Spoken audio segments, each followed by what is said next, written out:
or whatever.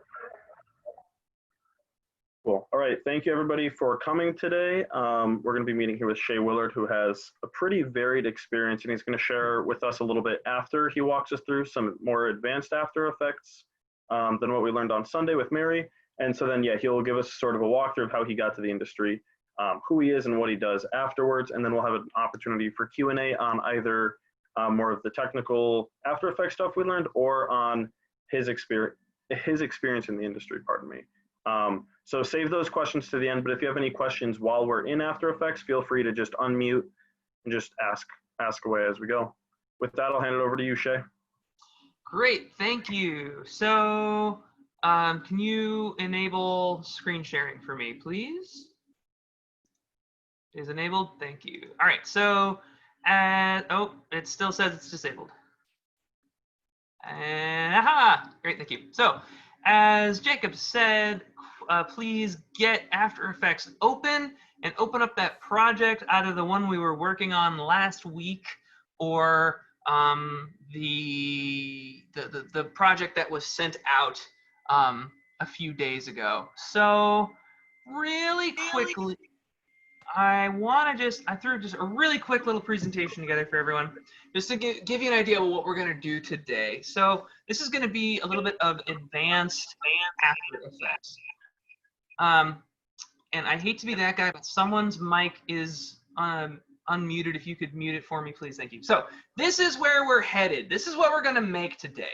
You notice that it's pretty similar to what you guys did before, but it's just kind of like badass now. There's like crazy stuff going on in the sky and things are flickering and it looks dark. It's like the roller coaster apocalypse. And we want to take that super bright and sunny thing that we made last week over the weekend, and we want to turn it into this like crazy dark looking thing. So unlike the totally excellent presentation that Mary gave to us on Sunday, my stuff doesn't really lead one into another. My things can be done kind of in any order that we want. The way the order that I set up was sort of an educational thing, but because of that, I just really quickly want to run through the 8-ish different concepts that we're going to be looking at today. So number one is track mats, okay? So track mats, I think of them as like inverse masks. They're a mask that sits on a different layer, which means that it can move independently of whatever layer you are masking. And that's how we're going to make it look like the roller coaster car is going behind the trees.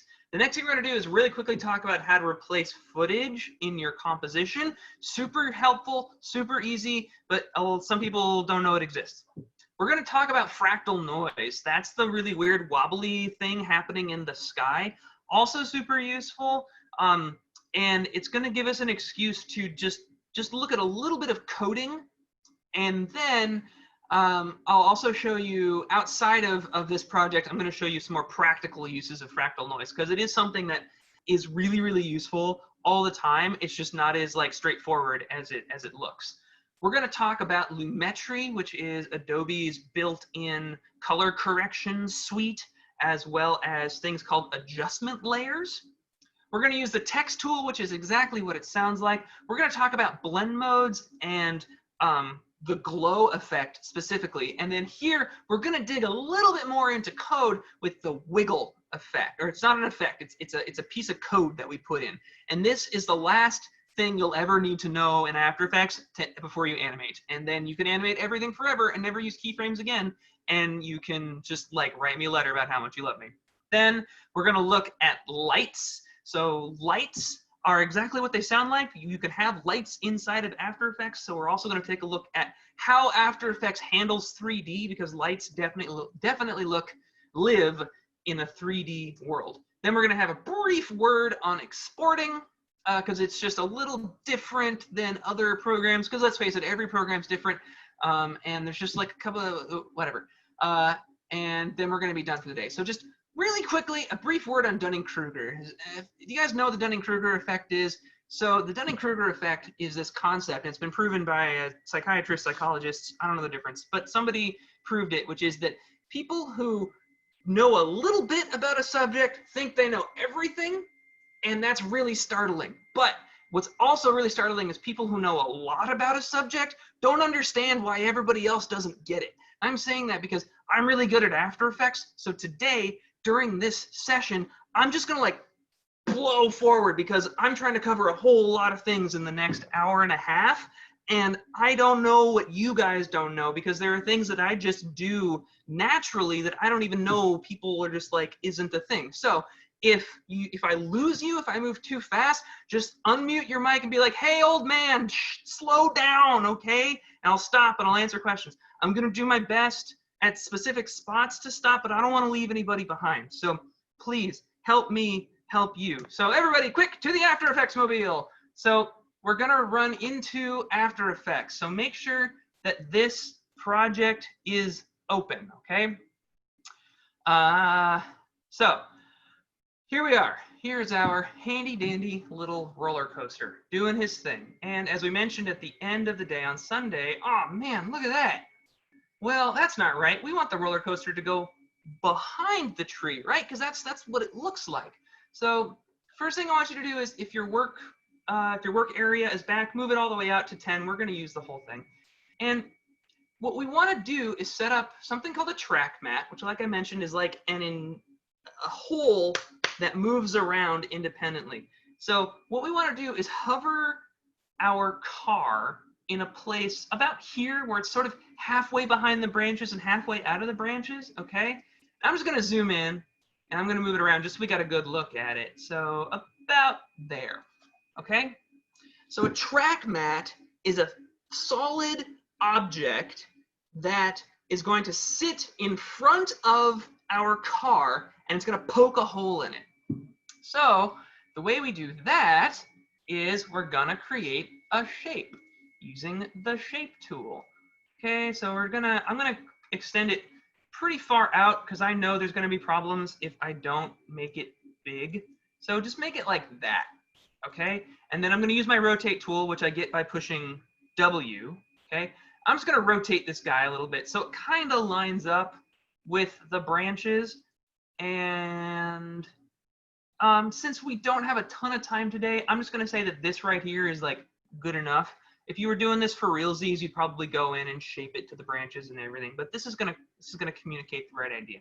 Now, down here, we want to move the shape layer down above the car. Okay. Now, here's the trick, and let me just. Yep. Okay. So on the car layer, okay. Look for this thing that says track mat. Now, depending on the size of your screen, you might not have a thing here that says track mat, okay? In which case, look down here in this area. There should be a little button that I think says like toggle modes or something. And when you click that, track mat should appear. It'll jump back and forth, okay?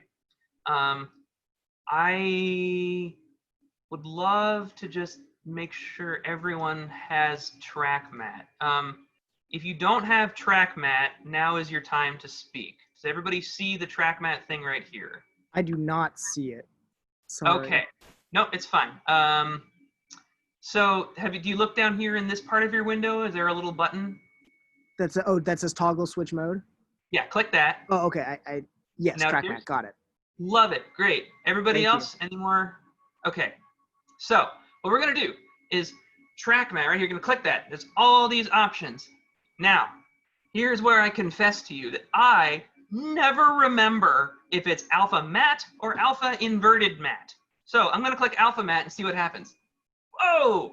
Well, that's kind of what we want, but it's like backwards from what we want, right? We want the thing that's outside the branch to appear. So to me, that just says that alpha inverted matte. Ah, look at that. Now, if we jog our timeline back and forth, we can see that the car disappears. Ooh, like a ghost. Okay, so now there's one thing that I'm sure you're all noticing, and that is those wheels. Man, I wish the wheels would disappear too. I feel like, well, okay, they're on a separate layer. See, and they're up above the track mat. So, okay, we just need to find a way to like take the wheels and marry them together with the car. Okay, there's got to be a way to do this. And I'll tell you what that way is. It's called pre-comping. So we're going to highlight the car and the 2 wheels. You're going to right click, and there's a thing right here that says pre-compose. You're going to click that. We're going to name it something helpful like car. Car with wheels. We're going to hit OK. And now, as you can see, it's created a new composition. Inside that composition is both wheels and the car. Plus, After Effects was super nice and said, hey, this layer is being affected by a track mat. I bet that guy forgot to move a thing inside this composition, so I'm going to do that for him. At which point we say, thanks, After Effects. I know you're doing a lot of hard work, but it's not what I wanted. So we're going to delete shape layer 1. And then back out here in the outside world, well, we're going to see that we have this layer and this shape layer. And we're just going to do the same thing again. Alpha inverted mat. And now look. The car and the wheels both disappear. Okay. I just threw like 6 things at you. Is everybody at the same spot that I am? I am now missing a wheel. What do you mean by missing a wheel? I went to delete the shape layer. Yeah. And one of my wheels disappeared with it. Ah, you know what? I'll bet what happened is, yeah. So, look over here under track mat and just hit no track mat. And then look here under the eyeballs and make sure they're all turned on. So do you have? Gotcha. Does that work? Excellent. Yeah, it's back. We're good. Great. Because sometimes when you delete a thing, After Effects, again, it's just trying to be nice. It's just like, I'm gonna assume that you wanted this other thing to be the track mat, and you know, sometimes you gotta outthink After Effects. So there we go. It's not super looking great, but for what we're doing today, we're learning things. So anybody else have any issues? Great. Oh, I forgot to tell you about Control-Shift-H. So I want to tell you about a super handy shortcut. Like if I'm looking at this thing right here, and I just want to take a look at what this composition looks like without all of these reference lines, but I don't want to click off of it. Well, if I hit Control-Shift-H, or on a Mac, it's probably Command-Shift-H, it'll hide those lines. Look at them, they're gone. And you hit it again, and they're back. And they're gone. And they're back. Super handy when you're doing reference and when you're doing animating and all that, but remember to turn them back on because too often you'll get confused where the lines have gone. Okay, the next thing I'm going to do, don't hate me. We're going to completely negate the need for a track mat. But don't worry, the track mats are coming back, okay? It's important. So what I want you to do, pretty please, is grab that file that we sent out to everyone. So that was this guy, Apollo's Chariot, No Sky, okay? Grab this file, bring it inside After Effects, and what we want to do right now is we want to replace this file down here, Apollo's Chariot, the one that we've been using inside the comp. We want to replace it with this file that has no sky.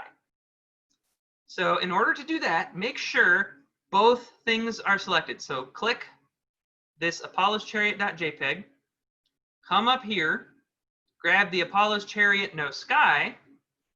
You're going to click it, drag it down here, and then hold Alt on a PC or Option on a Mac and drop it on top and watch in amazement as it magically replaces it. Absolutely. So this is super useful because you can replace pretty much anything with anything else. So you can like have a reference picture and then take it into Photoshop and do a whole bunch of crazy Photoshop-y things and then bring the whole Photoshop file back and just comp the whole thing in. So for example, if I wanted to say, replace this file with this thing, I can with this video. I can. It's done. And this is super helpful if you start getting into really big animation renders. Like I did one about a month ago, which I'm going to show you guys a piece of later, that if I ended up pre-rendering several layers before doing the full render, because the full render on its own took 80 hours, and if I hadn't rendered out all of the layers one by one, it would have easily taken like a week.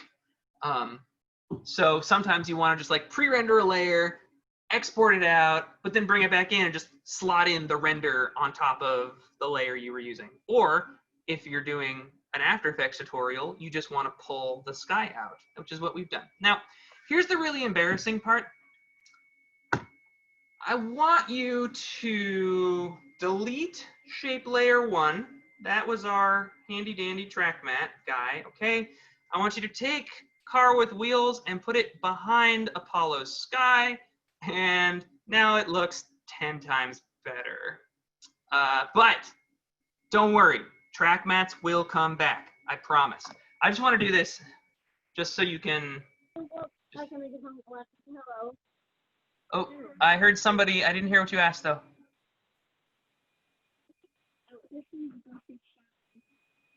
Are you asking a question or is your mic on? Okay, I'm assuming... I'll mute it here for us. Okay, great. If there's any questions at the time. So all I've done here is just taken the car and put the layer behind this thing so it flows nicely now. So what we are going to do now is we're going to create that totally cool looking sky. So we are going to create the sky using fractal noise. Now, what is fractal noise, you ask? That's a very good question. Fractal noise is this crazy mathematical thing that a guy named Ken Perlin came up with. So sometimes it's called Perlin noise, that it's organic looking, it's randomized, but it flows. So it's very organic, and we use it a lot. So here in After Effects, we're going to use an effect called fractal noise. And fractal noise is a generator, which means you're going to put the effect onto a layer. It's going to completely wipe whatever is on said layer and just create fractal noise. So we want to create a layer that is nothing. That's just a solid. So go to New, Solid, create this layer. We're going to call it something useful like Fractal Sky. We're going to hit OK. It's going to create it for us. We want to put it behind everything because this is going to be our sky, okay? Now, over here in Effects and Presets, this is where all your super fun things are. I don't know where anything is stored because Adobe gave us this super handy search function back in like CC 2014 or something. And so now I just type fractal noise. Look at that. We're going to drop fractal noise on top of our fractal sky layer and whoa, look at that. Super cool. That's kind of cool looking. Oh, but it's not moving. So man, like what's the point of having fractal noise if it's not going to move? Well, thank you for asking such good questions. Over here under evolution, this is how we make it move. So just click this and just drag it. You can see, oh, I see how fractal noise works. That's cool. Yeah, you're right, Shay. It's kind of organic, kind of randomized. That's very useful, I think. Well, your confusion is noted because it is like, how do we use this? We'll get there. But for now, I want to show you, I don't want to use this basic thing, okay? Basic's okay, but this is sort of supposed to look like a cloudy night sky maybe, and we're lucky that they have this thing called cloudy right here. So under fractal type, click that and grab cloudy. Ooh, that's a weird look. I wonder if there's some other things we can play with. Maybe under noise type, spline. Well, spline, that usually means like curvy, right? Oh, yeah, that's kind of curvy. That looks all right. But, you know, there's just something off about it. Well, I think it feels like the clouds are too far away. So under transform, I'm gonna hit this little option, or this little arrow here. And as you can see, it gives us transform options like scale. So I'm just gonna push that forward. Yeah, that looks pretty cool. And what does it look like as I evolve it? Sweet. Super cool, man. All right.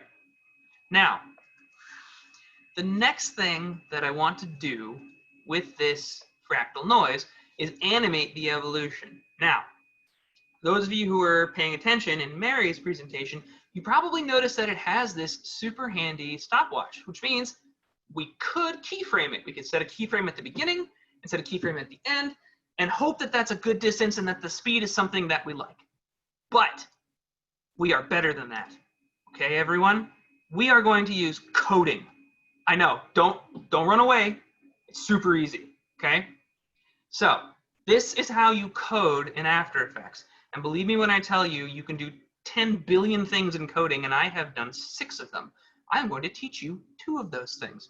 So under evolution, this little stopwatch here, okay? We're gonna hold Alt on PC, Option on a Mac. We're gonna click that stopwatch, and you're gonna notice that something happens down here in your timeline. You're gonna see that a little box has popped up with something inside it that looks an awful lot like code, okay? So we're gonna take this code, we're gonna delete it. Bam, I don't like it anymore. We're gonna replace it with our own code. Our own code is not complicated. It is the word time, okay? Time is just gonna produce a variable that produces a number that is representative of, I think, like subframes or something. Point is, if you look at your noise now, it's gonna move. It doesn't move very fast, but it moves. And if you don't believe me, look at this number right here. See this? See this guy right here? You're gonna see that that number changes, okay? Now, I want you to be able to see, and you should want your audience to be able to see that things are changing. So click down here on this time, and what do you think we should do to this number to make it increase faster? You can multiply it. Ah, sweet. Thanks, Danielle. Excellent. We're going to multiply it. I don't remember what number I did last time, so I'm going to go crazy and say 500. So, oh, look at that. Look at that beautiful thing. Ooh. That's actually, it's a little faster than I want it to be. You guys can use whatever number you want. I don't care, but I'm going to put in, I think, 250. Yeah. Yeah. That's a dark and stormy night right there. Super cool. Now, the reason that we really want to use coding here is for this thing that I just did, which is the shifting of the time. So imagine if we set a number keyframe here, and then we set a keyframe here, and then we watched it, and we were like, I want it to be faster. So you go to this keyframe at the end, you change that number, you go back, you watch it. It's extra steps. And then doing code, it just gives you a little bit more control with a little bit more convenience. Plus, it's really impressive. So that is a little bit of coding. We're going to do just a tad bit more later. So I want to take this moment really quickly to just show you how you might use fractal noise out there in other presentations. So these are some animations that I put together about a month ago just for my portfolio. And I used a lot of fractal noise. Because the fractal noise that we just used in the sky, that doesn't look very realistic. It's kind of cheesy, but this is for the sake of learning. But this animation that I did, this is how you might use it in the real world. So in this one, look at the light refractions on the back. Look at the light refractions up on the surface, down here, and then all over our little dude. He has light refractions as well. And each of these is a different layer of fractal noise. So there's actually 2 layers of fractal noise up here. There's one here. There's one across all these guys. I think these guys swimming around are different. And I think the beastie has his own fractal noise as well.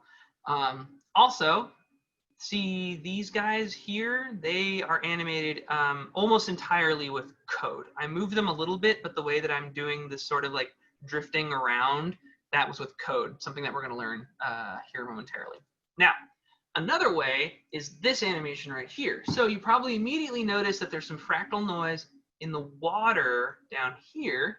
There's some up here, and you can see it flowing down this waterfall. But there's another fractal noise in here as well, and that's this mist. So this bottom mist is actually a particle effect, but the big plume of mist, that is a fractal noise put on top of an adjustment layer with some blend mode. So it's creating, and then it's been feathered in and masked.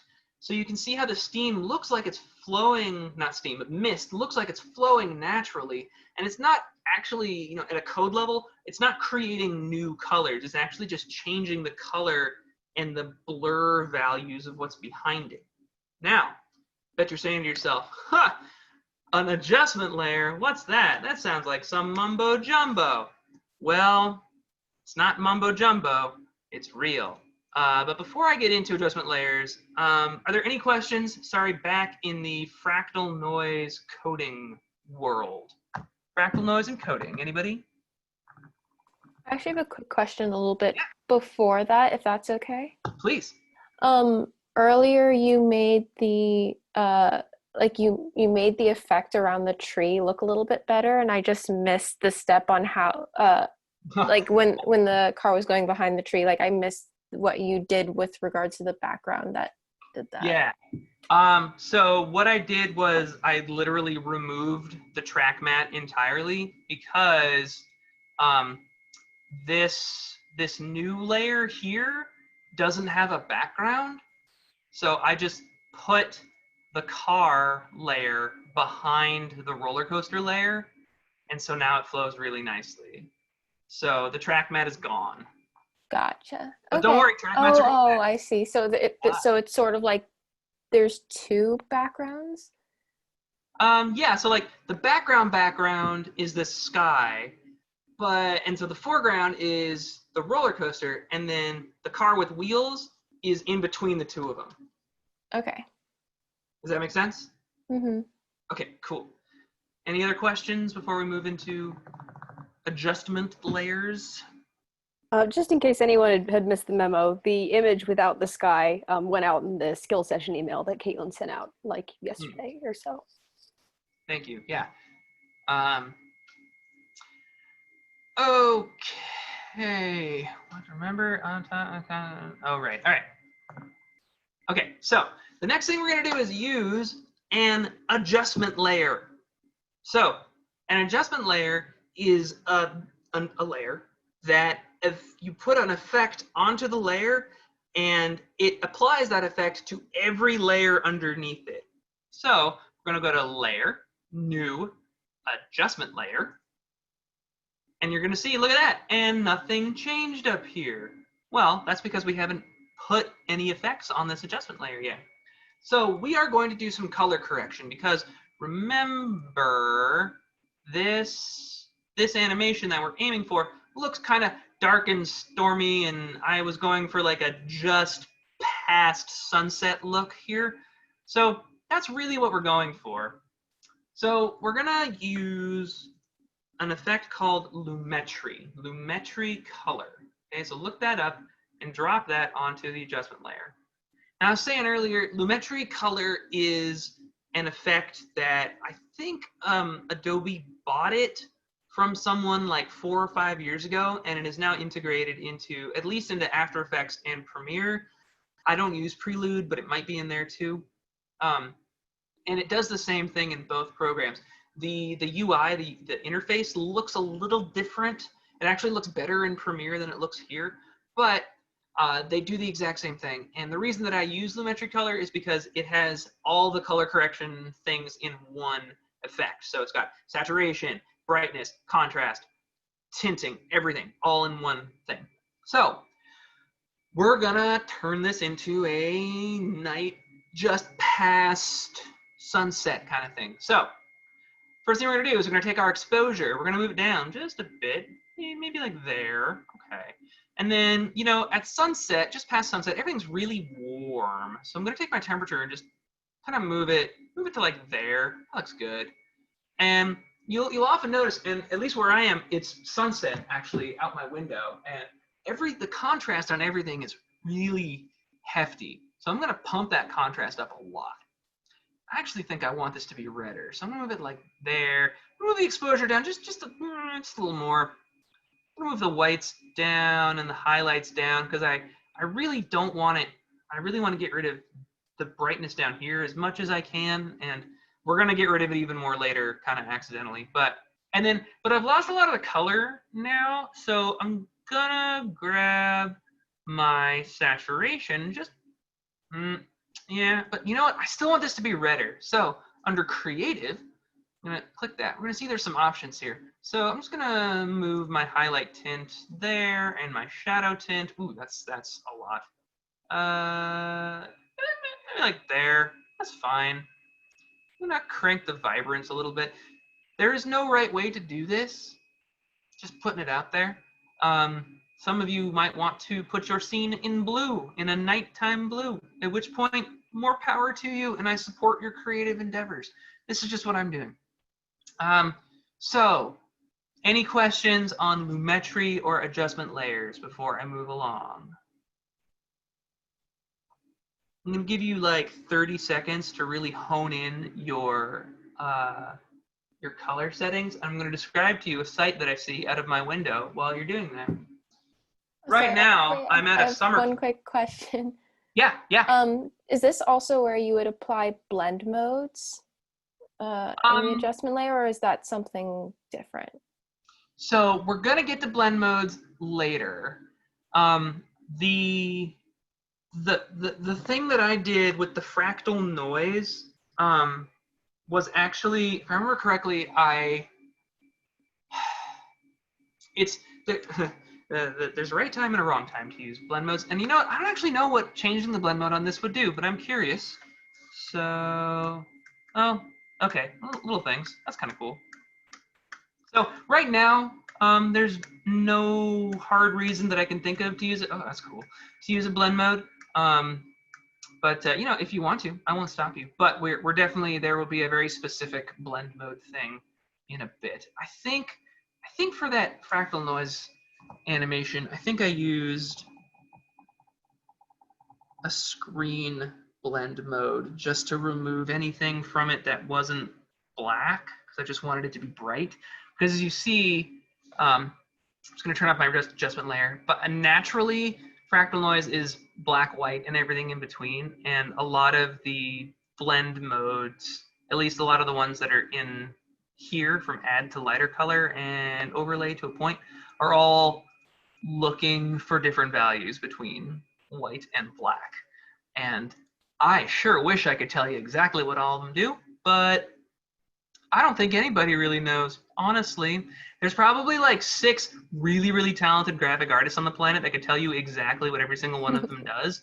And I envy them because I don't know what they do. As Mary said on Sunday, one of the most important things that you can do is just make mistakes. Just tinker around, especially with blend modes.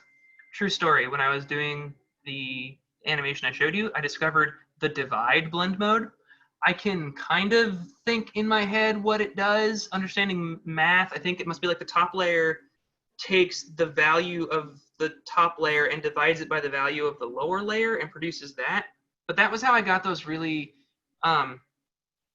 believable looking surface refractions on the water. But all I'm saying is that was a really long and pointless answer to a very simple question. But I'm pretty much just filling time while people get their colors in. So was that answer at least satisfactory for you? Yeah, sure. Great, awesome. I will definitely add that, like, one of my favorite Photoshop techniques is, like, when something doesn't look cool enough and I want it to look cooler, I just, like, hover through all the blend modes and see which one makes it look cooler. And oh yeah, for sure. that's the best thing you can do. Transparency. Yeah. Amen. All right, so the next thing we are going to do is use the text tool. Woo. So grab that T, click anywhere, I don't care where, and type the name of your roller coaster. It can be whatever you want. My only demand is that it is a pun. Okay, so for me, it's the roller coaster. I'm then going to use my rotate tool to line it up with this guy here. He's gonna be right there. But you see, I'm just a little dissatisfied with what this looks like, because when I move my car back, well, now my car is behind that, and that's not a very interesting place to put my sign. I'd much rather have my sign behind the car. Okay, so I can do that. I can take my sign and I can move it there. Oh, ooh, but now it looks all ugly because the adjustment layer is affecting it. There's gotta be some way of punching a hole into a layer with another layer that moves independently. Does anybody know? Anybody got any ideas how we can punch a hole into a layer with another layer that's moving independently? I'll give you a hint. I already taught you how to do it. All right. Here we are, everybody. The return of the track mat. So my goal is to make it look like our car is moving in front of this text while keeping the text up above the adjustment layer so it's not affected by it. So this is how we do that. We are going to make a copy of the car layer. So Control Command D. And then I'm going to move that layer on top of roller coaster. Yep, should be on top. There we go, of roller coaster. But of course, the problem now is that this car is no longer being affected by the adjustment layer. However, if we use our friend the track mat, oops, I did it wrong again. The track mat, look at that. Now, there is an invisible hole being punched through the text layer, allowing us to look back to the copy of the car that is being affected by the adjustment layer. So note that this layer on top is invisible. All that it is doing is punching a hole in the text layer so that you can see everything behind it. So Can you go back through that real quick for me? I would love to. Thank you. So we've got our friend the roller coaster who looks what we want it to look like. I'm going to take my car with wheels layer. I'm going to duplicate it, Control D, okay? Now I have two copies of car with wheels. I'm going to take this new copy and move it to the very, very top. So now at least we have a car moving in front of roller coaster. However, the new layer, we don't want it there because it's not being affected by the adjustment layer. So over here under track mat of roller coaster, I'm going to hit track mat, alpha inverted, and now the roller coaster layer is looking at the car with wheels layer, which I probably should have renamed to something better, like car with wheels track mat, okay? Is looking up here, and it's just using this layer as the hole that's being punched into the text layer, which means that the car with wheels can move independently, and we can still see the original car with wheels, which is this one down here. So is everybody at this point? Rather, I should be asking, is anybody not at this point? It's okay if you're not. We'll get through this together. We're on a team. Okay, I think everybody's at this point. So, next thing we're gonna do is probably my favorite effect, the glow effect. So, over here under effects and presets, we're gonna look up glow. Under stylize, glow. I'm gonna drop this onto my text layer because I want this to look kind of like a sign. So drop it on roller coaster and you immediately see that a cool little white glow appears around it. Now, I don't want it to be white. White's boring. Boo, let's make it something colorful like green and blue. You guys can do whatever. I'm doing green and blue. I'm gonna go to green. Oh man, nothing changed. Correct. Okay, maybe if I change this color here, I'll make it blue. I know I'm gonna do blue anyway. Do that. Oh, nothing changed either. Oh, I know what's wrong. Here, under glow colors, it's looking at the original colors. It's creating a glow from the colors that were inside the layer, which right now is only white. But if I do A and B colors, and note that down here, color A, color B, suddenly, ta-da, we have a little green, little blue. Now, this is really tiny, man. I want this thing to be extreme. I want this thing to be over the top, unnecessary. So these three things up here, glow threshold, glow radius, glow intensity, they all do slightly different things, and you're gonna end up playing around with them a lot to see what each of them does. So I'm gonna set my glow radius to like 41, and then glow intensity, there we go. So it's gonna, man, this is really cool. I like this look of when I cycle my glow intensity between like, looks like 4 is maybe a good bottom. 2.5 is a good bottom, and like a good top is like 6.8. Sure, it would be cool if I could animate this thing in such a way that the numbers would randomly oscillate between the two ends. I bet there's some code for that. So we are going to Alt-click this stopwatch next to glow intensity, and we're going to get our glow back. Okay, and this is when you're going to meet your new best friend, Wiggle. Okay, so Wiggle is a super fun thing to use in code, and it does literally what I just described. It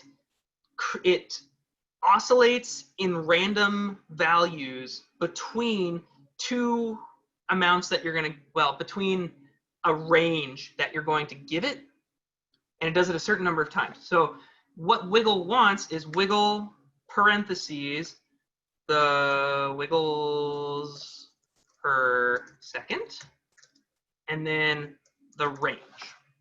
Okay, so I know I want to do 5 wiggles per second, and I know that, what did we say, 2.5 to like 6, so that's, let's just say 3 to 6, just to make it a nice round number of 3. So we're going to give it a range of 3. Then no, wait, nope, mistake, I made a mistake. The range is 1.5. Because what we're gonna do is we're gonna tell it to start up here. You're gonna change this number, and this number will become your like midpoint. So if you start your midpoint at 4.5, okay, now 5 times per second, it's going to move between random numbers between 3 and 6. So you just want to watch this in action. You can see it on the animation, or you can see it in your numbers down here. Okay, so playing, super cool. Look at that. Very professional, very smooth looking. And of course, you can do whatever you want. You can make it bigger. I don't know, I'm curious. What happens if I make this like 6? Oh, not 16, that's too crazy. Yeah, see, so it hits 0 and it disappears, which is okay, but I don't really like that. So I'm going to stick to 1.5. So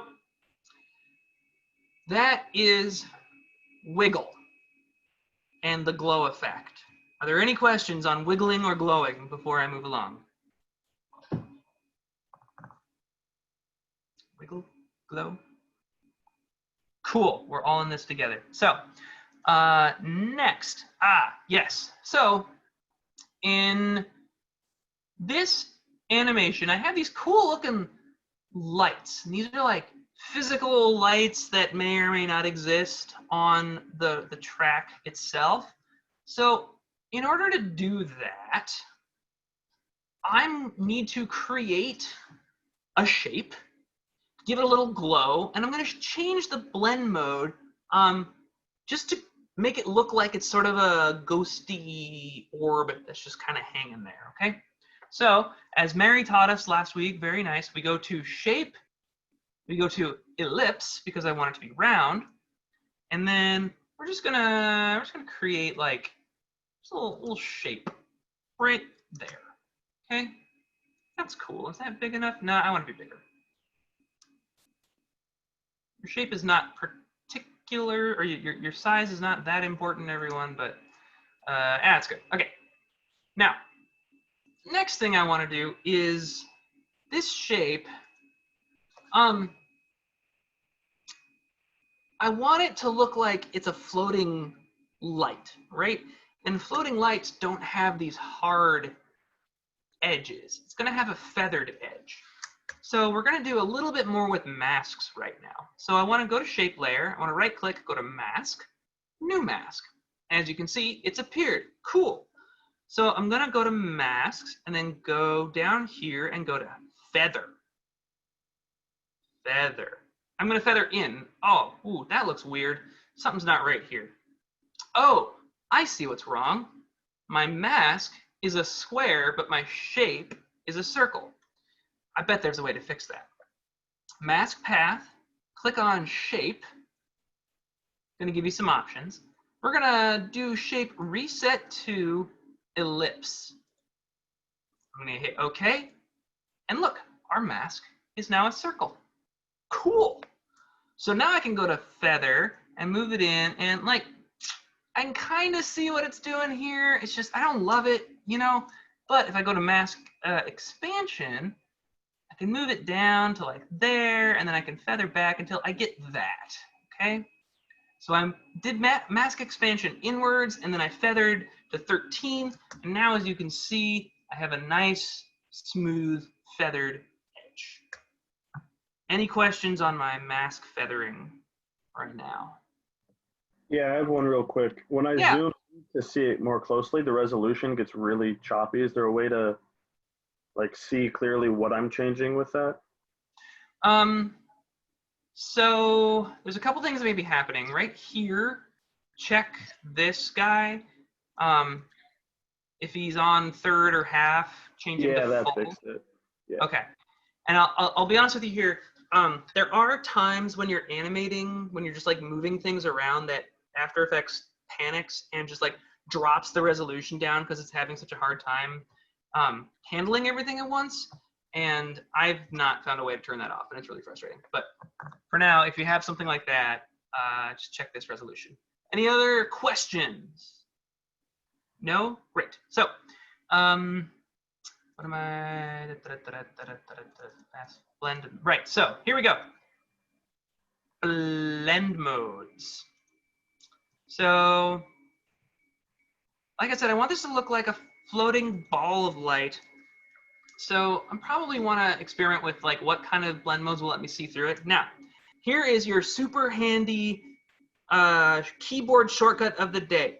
Hold Shift. Now, the little plus and minus keys next to your backspace button, push those, and it's going to automatically cycle through all your different blend modes.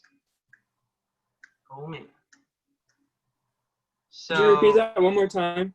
of course, hold Shift, and then the plus and minus buttons that are next to your backspace. So, nope, that's not going to work. So at the top of your keyboard, underneath your F buttons, plus and minus, they're on top of dash and equals. Mm-hmm. Hold Shift and use those. And Gotcha. Thank you. Of course. I believe I like screen is a good one, so you can kind of see through it. And it's gonna look a lot cooler when we add my favorite effect to it, glow. But not just any glow. We're gonna add the same glow that was on our text layer because I just like it so much. So if you click on our text layer and just click on the effect here and hit Control, copy, and then jump onto our shape layer. Oh, I'm such a fool. I should have named this something useful, like coaster light. See, Mary remembers to name her things. Shay does not. We're then going to paste our effect onto it. And we can already see to like, well, it's trying, but I feel like it could be doing better, you know? Ooh, if I move the glow threshold to like 10, that's cool. And then, maybe, ooh, that's cool. Move like glow radius to like 56. That's pretty cool too. And then glow intensity. Well, you can get really extreme with that. I think I want it to move between like 3.9 and, okay, so like 3 and 4. Okay?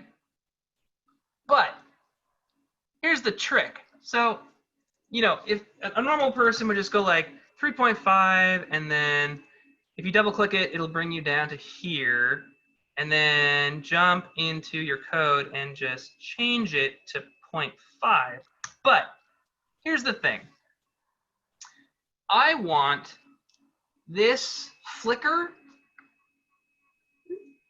to flicker at the exact same time as roller coaster. Okay? Why? Education. That's why. So, this is what we're gonna do. Just make this big, okay? Because we're gonna need to see the glow intensity here on coaster light and the glow intensity here on roller coaster. Because what I want to do is tie these two values together. I want roller coaster's value to move at the same time as coaster light. Okay, so you're going to see some symbols over here that look really familiar because you used these when we were parenting things together with Mary on Sunday. So this is a pick whip. I'm going to grab the pick whip on glow intensity under coaster light and move down here to glow intensity under roller coaster, and now they're tied together. Look at that. See right here, this comp layer, roller, blah, blah, blah. But there's one thing, there's an issue that we're having here, okay? This guy is moving back and forth at a rate of 1.5, whereas we want this guy to move back and forth at a rate of 1. So, actually it looks pretty good. So what we do, let me just see here, it moves between,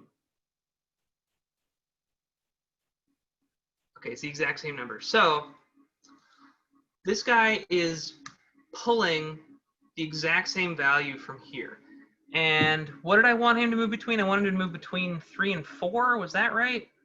So right now he's moving between 3 and 6.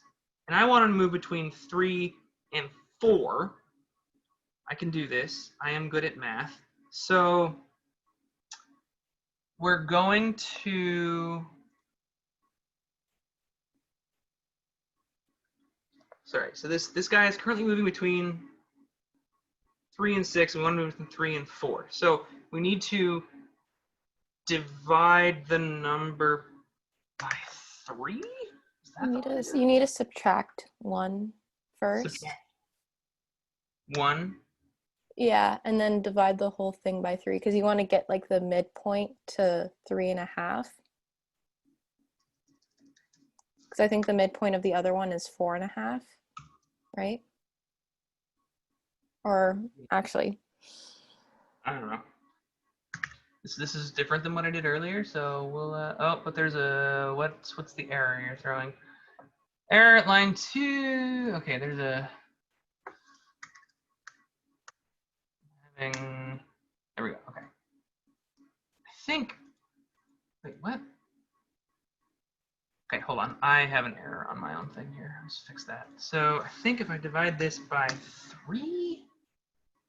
Okay, well, so this is now moving, it looks like between 1 and 2. Okay, so now we know that. We want it to move between 3 and 4, right? So we take this whole thing and we add 2. Now it should move between 3 and 4. Great. Okay. I know I just did a bunch of things and had like a serious brain fart. Thank you for your help, Danielle. Everybody get that? You see what just happened here?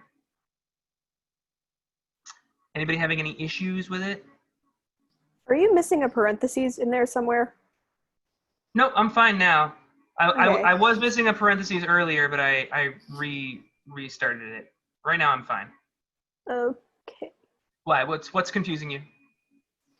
No, it's just that you have your glow intensity in like a set of parentheses, and then the /3, and then a closed parentheses with no open parentheses that it's connect. Oh, is it connected to that?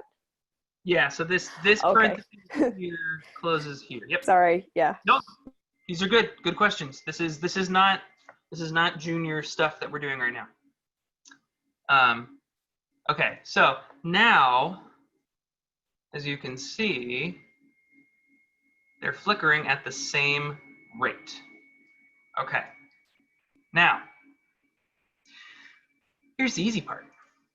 We want a bunch of these coaster lights, so we're just going to hit Control D to duplicate it and move it here, and then Control D and move it here, and follow along, everyone. We're going to move it here, we're going to move it here, and then I'm going to hit Control D here and move it there. And since we have this effect on it and the pick whip is set, etc., they're all going to flicker at the same rate.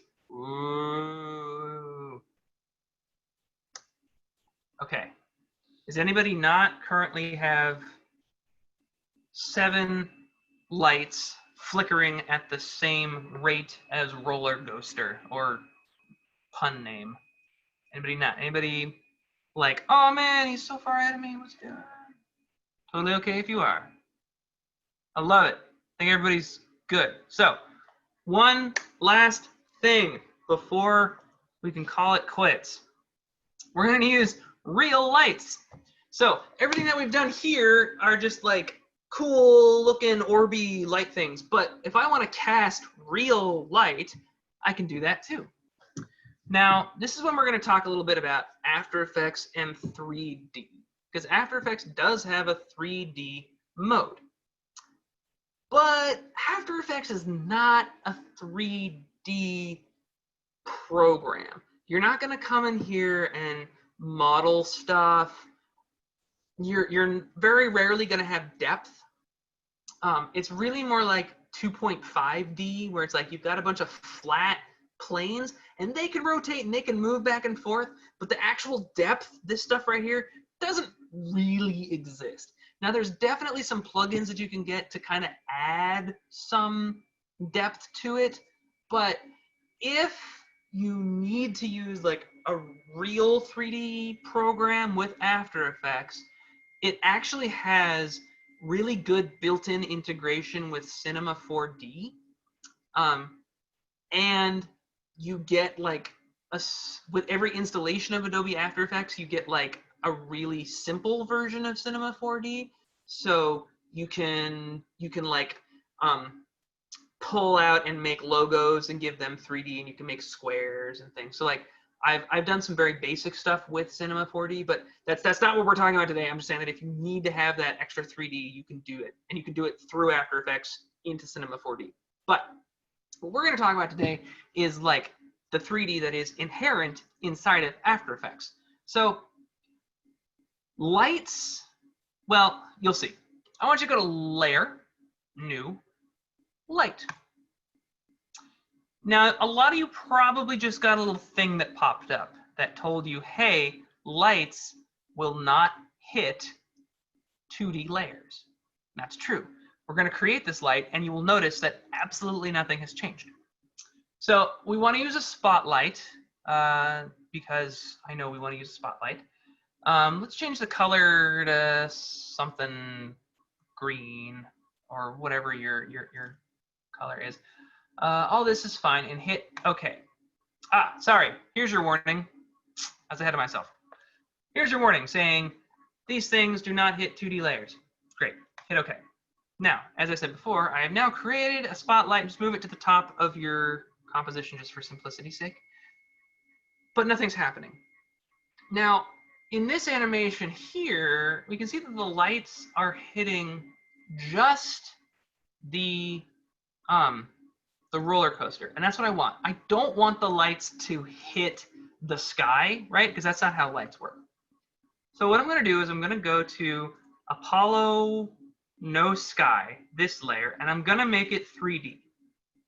Now, that's this checkbox here underneath the little cube looking thing. And again, if you don't have that, that little toggle modes button down here, click that and it'll come back. So hit that button and now, ooh, something changed. Okay, I think the thing that changed is that this thing is not being hit by a light. But wait, I've got a light pointed at it. At least when I click this light, it looks like it's pointing at it. Well, our light intensity isn't very high right now. So we get this arrow and go to light options and go to intensity. Oh, there we go. We move it up to something crazy, way up there, okay? But my goal right here is to make it look like these lights, this light that I'm casting is coming off of our little glow orbs. So what I want to do is I want to take my cone angle and bring it down, something like there. And then what I can do is just this little handle right here is what the cone is pointing at. I just grab it and just tell it, yeah, let's go right there. And then I want it to be a little higher, move it there. Now, I kind of wish I could see this from another angle because it looks like this light is far away. We can do that. Down here, one view, hit two views, horizontal.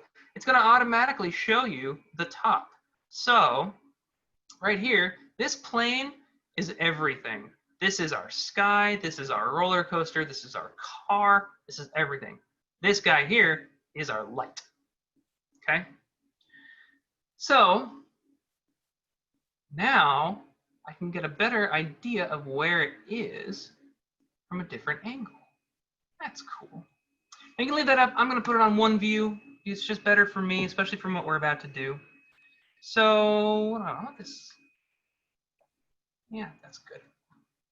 So, what I want to do now is, once again, I want to tie the flickering of this light to the flickering of the glow orbs, because that definitely makes sense. If we're simulating the light that's being cast by the glow orbs, we want to make sure that they're flickering at the same rate. So, once again, we're going to grab our intensity, and we're going to grab our pick whip, and we're going to connect it to the roller coaster intensity. So I'm going to have to make this nice and big so I can see it. Roller coaster intensity. So remember, this guy is moving back and forth at 1.5. It's going to be important because we might have to make a much larger number up here. So as you can see, he's currently moving back and forth between like 3 and 6. That's no good. We want him to move back and forth between like 1,000 and 12,000. So I want to multiply. No, I want to add. I want to add 1,000 to this number, which I'm then going to multiply times. So he's moving back and forth at like 3, so times, let's say 100. So then this should, if my math is correct, move back and forth between 1,000 and 1,300. Of course, I made an error. Mary, what did I do wrong?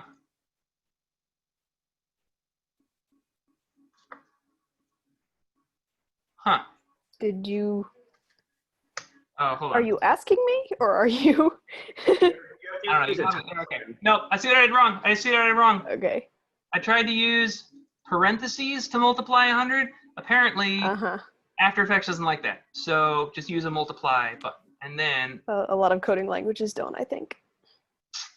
silly coding languages. So my issue now is that it's moving back and forth. It's really high.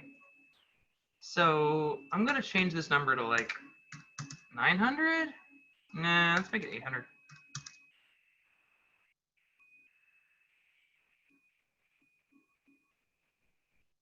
Yeah, that looks a little better. And then up here, our light should be flickering. Man, it's just not very noticeable, huh? All right, let me crank this up. Let me multiply this times 400, and we're gonna add it to 500. Okay. There we go, that's noticeable. This is way too high though. How about... So what you're witnessing me do here is tinker until it's right. That's okay. It can be better, but I'm gonna move on. So we're just gonna do the same thing, and this is where your multiple views are gonna come in really handy, because what I wanna do is make a bunch of these. So I duplicated and I moved it, and then I'm gonna duplicate again, and I'm gonna move it, but I'm gonna point down. And you know what? This guy here that I just made, his cone is a little crazy. So I'm going to change his cone so it's a little smaller. I like that. There we go. Okay. And then we're going to duplicate him and move him. Oh, nope, nope, nope, nope. Move this guy over and down. Okay, come on. Help me out. Over, down. And then we're going to duplicate it again. And we're going to move it over. And we're just going to point it down there. Great. Okay, almost done. Almost done, everybody. I know, I can feel it. My energy's gone away too. I don't blame you. And this, this. We're going to move his cone a little smaller. Great, why not? And then one last light. Bam. Bam. There we go. And now all of our glow orbs have their own cast light that is flickering at the same time as the glow orbs, which is flickering at the same time as the roller coaster sign. Whew! That was a lot. I'm tired. I don't know about you guys. So before I move into exporting, any questions about any of this? I know, it's a lot. Okay. Exporting. You hit Control M and it brings this up, okay? This is like the After Effects exporting window. There's a lot of different things in here. If you're on a PC, it defaults to AVI. I think if you're on a Mac, it defaults to MOV. So if you click here under Output Module, this is where you see all your real options. Now, I'll be honest with you, even on a PC, you should still be using QuickTime and using some good formats out here. So if you hit Format Options, you're going to see all of these. So like animation is like raw. It's going to pump out every single frame independent of itself. None of that tweening stuff. But the ProRes is really good for in-between stuff. I use LT if I'm trying to, just because I'm lazy. It's light and I don't want huge files. However, if you want to export something from After Effects to like a final product, you know, something that you're going to throw on YouTube or whatever, you're going to go to Composition, Add to Adobe Media Encoder Q. Now, friends, if you didn't install Adobe Media Encoder, that's fine. It's something that is in the Adobe suite. It's a separate program. If you're going to be using a lot of After Effects, especially if you're going to be using Premiere, you're totally going to want to use this. Once you jump in here, it's pretty straightforward, so I'm not going to spend a lot of time on it. But this will look just like exporting from Premiere. If you're doing like a heavy animation, it's going to complain, and you're going to want to use the built-in After Effects exporter. If you're doing a really, really heavy export, you're going to want to use a TIFF sequence, okay? A TIFF sequence is going to export every single frame as its own picture. This is great because when your export quits in the middle, because it always will, this will let you start right where you left off. Easy peasy. Okay. I think that's it, man. That's good. Good job, everyone. You just learned like an entire semester of After Effects in a night.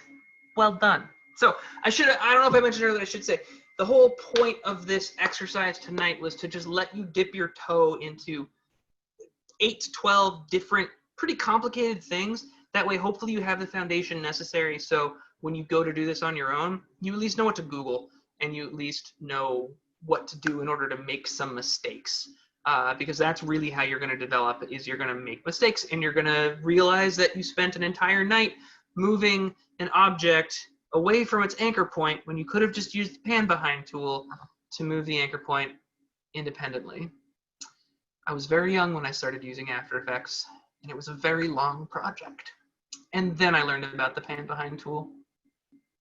So, I don't know, Jacob, I'll pass it back to you, and you can act as host. Yeah. All right. Thank you. Let's give Shay a Zoom round of applause there for an awesome presentation. I learned a lot, and I'll definitely have to go in and rewatch some stuff to work on it. So then I guess the next thing we'll do is give you a chance, Shay, to like take 5 minutes or so, 10 minutes. Just tell us your story, kind of like where you came from, I guess, starting with that project where you learned about the pan behind tool, I guess. And like how you came from that moment to where you are today, and sort of what are some key highlights along that path. Yeah. Can I ask an awkward question? Just if you're here on the call and you're able to, can you just turn your cameras on? I just want to look at people's faces. I love it. Everyone's jumping right into it. Thank you, everyone. I just want to. I know we're all in separate places, but it's much easier for me to feel like I'm having a conversation if I can see you react. So, I want to say my story is probably not your typical themed entertainment story, but no themed entertainment people have a typical story. There's no such thing. But I will definitely say that I haven't heard my similar story from anyone else. So let me see. I graduated high school in the Stone Age of 2005, way back in the day, and I left and went to Ithaca College, which is where I learned to use After Effects back before Creative Cloud was a thing. Back in After Effects, I think 2, definitely started on Premiere 1.5. And I very quickly realized that I loved post-production. In those days, I was trying to be a hardcore editor. Eventually I moved beyond that. But so I left Ithaca College, graduated at the perfect time. The similar thing that we're all experiencing now in 2008 when there was no work. And I ended up a couple years later going to Ohio University, where I got my first MFA, this time in film production. And while I was there, I definitely was like, I want to be an editor. And from there, so I kept using After Effects, kept using Premiere, but I also picked up Avid. I'm not going to recommend that anybody else pick up Avid because it's dying, but it was a useful thing. Certainly, learning another similar program helped me become a better editor in Premiere. If for no other reason than it taught me a bunch of really cool other keyboard shortcuts that I worked into my workflow, but that's another story. I edited reality TV for a little while, and eventually I ended up back at home in New Hampshire, where I started up my own video company. So it was me and some freelancers, and we did a whole bunch of videos for web content, and we did a bunch of event coverage, and eventually creating projections for live theater. And this was just as it was kind of taking off as an option, and I knew nothing about it. My first projection design was done in PowerPoint, and eventually I upgraded to QLab, which is hard because I was a PC user. And then I used this program called Screen Monkey, which I think was made for churches. And I did a few designs in that. And finally I was like, you know what? I love projection design, and I really like theme parks. And at that point I was going to a lot of different theme parks. Even though I lived in New Hampshire, I was an annual pass holder to Disney World because whenever I had a chance, I'd jump on a plane and fly to Orlando and hang out at Disney World for a little while. And I was like, I really love this stuff. What can I do to like take my video knowledge and my rudimentary projection design knowledge and use it in theme parks?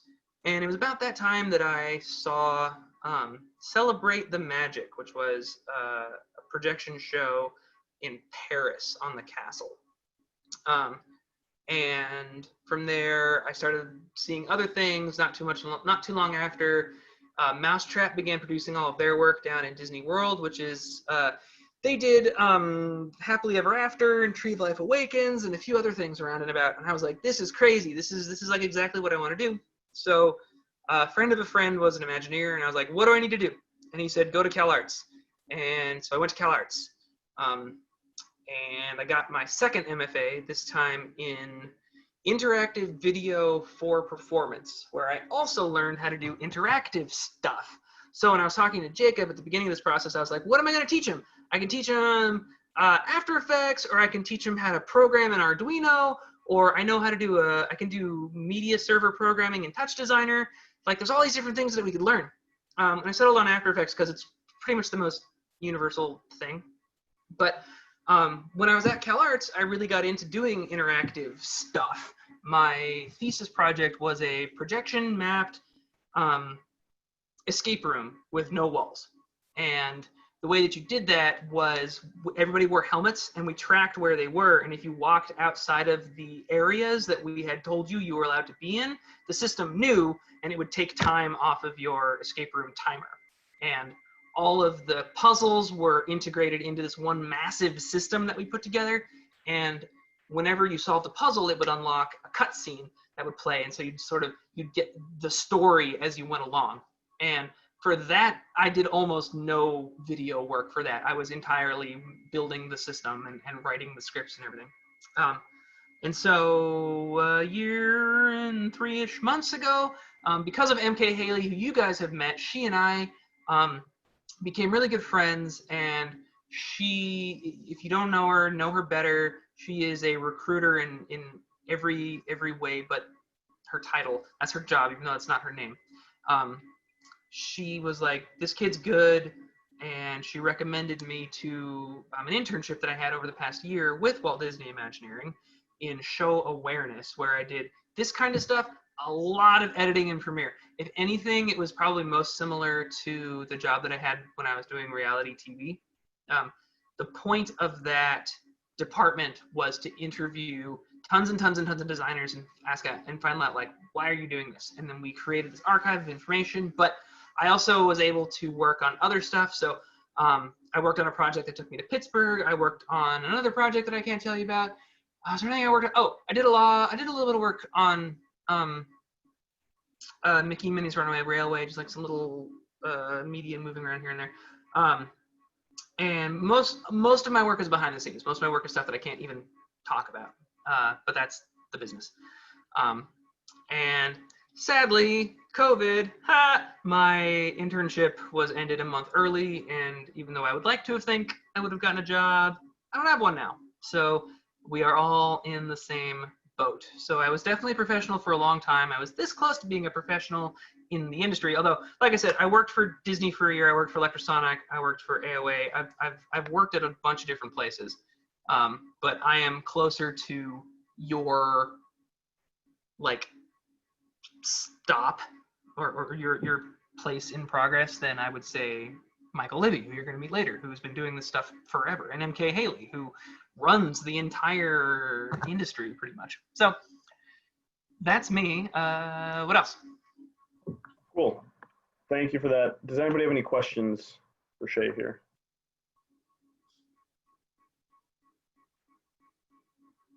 If not, the one that I'll ask is about that escape room you were talking about. Where, like, can you just tell a little bit more about that? Like, where is that, and sort of like what was the concept that went into that? Sure. So this was pretty much my thesis project. It wasn't called that, but that was what it amounted to. So inside CalArts, there is a giant theater called the Mod, which is it's a modular space. So there's a bunch of tiles and things that we can move around. So we mapped out like a 40 by 40 foot playing space, and we hung 2 projectors on the ceiling, and we pointed it down at the floor and blended those 2 together. And then every time you'd solve enough puzzles, it would like unlock a new room, and the room would appear on the floor, and the cutscenes that you were unlocking, they would appear on the floor. And the concept for that, well, the concept was weird. It was a long story of a bunch of us sitting around trying to make the best of a bad situation, and someone said, well, why don't we make an escape room? Shay, you're really into theatrical stuff.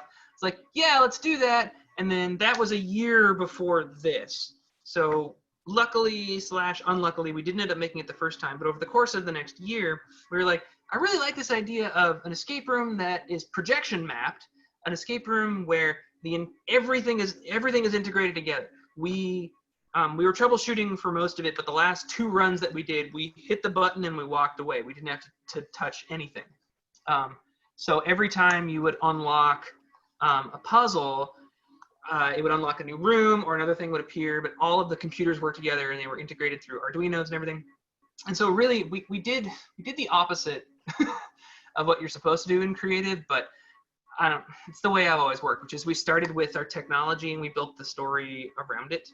So we're like, we know what we want to do. So what if, I'm sorry, the thing's telling me my interconnection is unstable, so apologies. So we said, like, what kind of story can we craft that's going to put a bunch of people in one room together and have things unlock one at a time, but in a sort of abstract way. And so that was where we came up with the concept of you were locked inside of a guy's brain. And the idea is that this guy had invented a thing that lets you travel inside of a person's brain. And he had solved he had finished out what we call the termination procedure, which is the thing that you use to pull people out of brains, but he didn't tell anyone, and he had just been hit with like a life-ending injury, and so he had an hour to live, and we, the people, had to go into his brain to find the termination procedure and get out in an hour, or else we die, is the idea. And so each room was a collection of memories. One memory was the first day that they confirmed that they could send people in. One memory was was when the injury had happened to him, and one memory was like a few weeks prior, when somebody had like erased someone else's memory, I think. Oh yeah, the main character had erased all memories of a side character's sister from her, just completely erased her from her life entirely. Yeah, so it was a big thing about who do you trust. So spoiler alert, even though no one will ever see this because it's gone now, but yeah. That's awesome.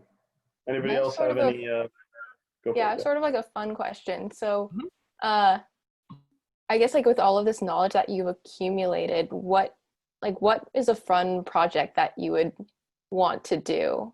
That's like either directly related to your work or maybe like that you want to develop skills in order to be able to create.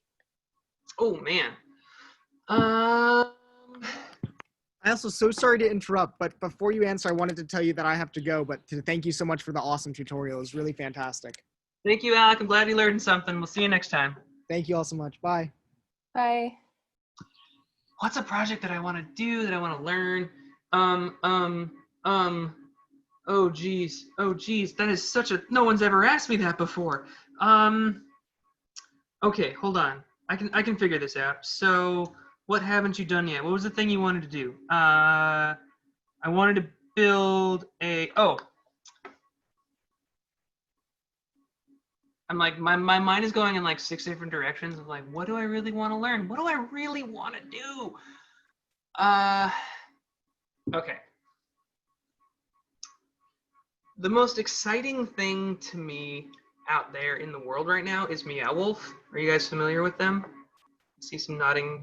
Andrew, Meow Wolf is a group in Santa Fe, and they were pretty much like 40 artists that got together, and with, this is true, the money of George R.R. Martin, they built this giant exploration space. And it starts with like a house. You walk into the space, you see a house, you can explore it. There is nothing you can't touch. There are tons of books for you to read, some of which they wrote to be inside of this house. Tons of papers. There's a TV station you can watch. I spent most of my time in this house for hours just looking at the house. But then at some point, you can open up the refrigerator and walk through the portal into another dimension, and then you're in space. And it's like 40 different artists came together and made all these different dimensions. And you can I spent 6 hours just wandering around this thing. And that is, in my opinion, the like purest form of themed entertainment is just exploration. That's why I love Pandora especially, but also definitely the Wizarding World of Harry Potter. Those things are totally awesome. And their integration of the wands and letting you control magic, that's great too. So like what I would want to do is, you know, with an unlimited time budget and all that, I would want to build something like the House of Eternal Return, which is just like let a group of people into a space for 6 hours and all they do is explore, and they sort of uncover the story of these characters, whatever, one by one. And all due respect to Meow Wolf, I'd want to make it a little bit more through line. I mean, you can tell that Meow Wolf was like, you know, 20 people got together and did this, and then 20 more people built on top. And I think they came in and added the story after. And so that's why I'm excited for their new stuff, because their new stuff they're building from the bottom up. But in terms of new technology, I am one of the few people who will probably tell you that VR does not interest me, but AR does. I know how to do AR. I've done this much AR. It's totally awesome. And I definitely think, especially in our industry, that's the next big thing. Once AR becomes fast enough and becomes accessible enough, I just see an age where people are walking around with glasses that are projecting images onto their eyes. That way, when you wave your wand in Harry Potter, instead of seeing the same thing happen over and over again, you can actually see energy balls flying out of your wand, like that sort of stuff. So I think technology-wise, I just want AR to jump forward 10 years so we can start playing with it for real. Yeah, there's a company called Magic Leap that I think is also based in Florida, and they do some like cool AR technology. Like they have this platform where you can, it's almost like a play kit. Like you have blocks, and then they have like these miniature like characters. Like you can set like a miniature dinosaur, and it kind of like walks around, and it has to like map your space first. But I totally agree, because I feel like AR, I think it kind of relieves like the clunkiness of the VR headset, and because I feel like a lot of people who wear VR are like always afraid to move in space because you just can't tell where you're going. So and it just makes it a little bit more like alive or lively. Yeah, I agree a lot. I'll say I got the Lenovo Star Wars Jedi Challenges like AR headset. If anyone's seen that before, but it's like they give you a like lightsaber, and it tracks your lightsaber like through the glasses or whatever, and so you're like having lightsaber duels with like all these different Star Wars characters, and it's the coolest thing ever. So I third that AR technology. Anybody else have any questions for Shay here? All right, last call. If not, no worries. Shay, is it all right if I send your email out to these people here? So if you want to ask him a question later, couldn't think of it now, or are having trouble with After Effects, let him be your, no, I'm just kidding. There's an actual support page for Yeah, but if you need like, I'll say that after I learned Touch Designer, the guy who taught me Touch Designer, he and I had long email chains of me just asking questions, because sometimes it's just easier to ask a human being. So if you have problems, come at me. I'll do what I can.